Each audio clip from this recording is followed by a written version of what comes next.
Hi guys, இன்றைக்கி ரொம்ப கிறிஸ்பியாகவும் அதே சமயம் ஜூஸியாகவும் இருக்க மாதிரி ஒரு சிக்கன் 65க்கான ரெசிபி தான் பார்க்க போகிறோம். அதுக்கு முதல்ல பவுலில் பார்த்திங்கன்னா நான் ஒரு 1/2 kg அளவுக்கு சிக்கன் எடுத்துக்கிறேன். அதில் 1/2 ஸ்பூன் அளவுக்கு மஞ்சள் தூள், 1 ஸ்பூன் அளவுக்கு குழம்பு மிளகாய் தூள், 3/4 ஸ்பூன் அளவுக்கு இஞ்சி பூண்டு பேஸ்ட்டு சேர்த்துக்கோங்க. 3 ஸ்பூன் அளவுக்கு கார்ன்ஃப்ளவர் மாவு சேர்த்துட்டு, ஒரு சின்ன ஸ்பூன் அளவுக்கு அரிசி மாவு, 2 ஸ்பூன் தயிர், திக்கான தயிராக இருக்கணும், தண்ணி இல்லாமல் சேர்த்துக்கோங்க.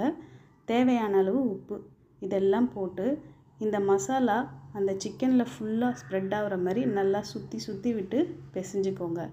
பிசைஞ்சிட்டு 1 ஸ்பூன் அளவு பெப்பர் அதுவும் சேர்த்துக்கோங்க. ஃபைனலாக இதெல்லாம் சேர்த்து நல்லா பிசைஞ்சிட்டு உப்பு காரம் செக் பண்ணிக்கோங்க.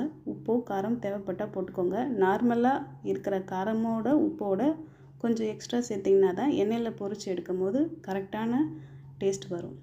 இப்போது எல்லாமே ரெடி பண்ணதுக்கப்புறம் தண்ணி இல்லாமல் பார்த்துக்கோங்க.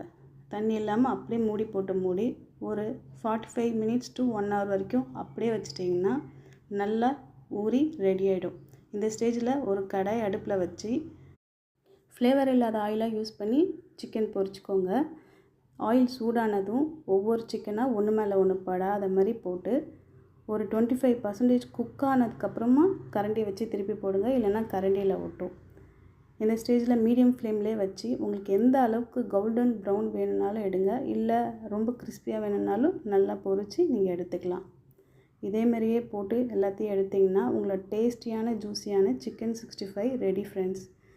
இது பார்த்திங்கன்னா எல்லா ரைஸ்க்குமே நல்லாயிருக்கும். நீங்கள் வெரைட்டி ரைஸ்க்கும் சாப்பிட்லாம், ரசம், சாம்பார் எதுக்கு வேணாலும் ட்ரை பண்ணுங்கள், ரொம்ப டேஸ்ட்டாக இருக்கும்.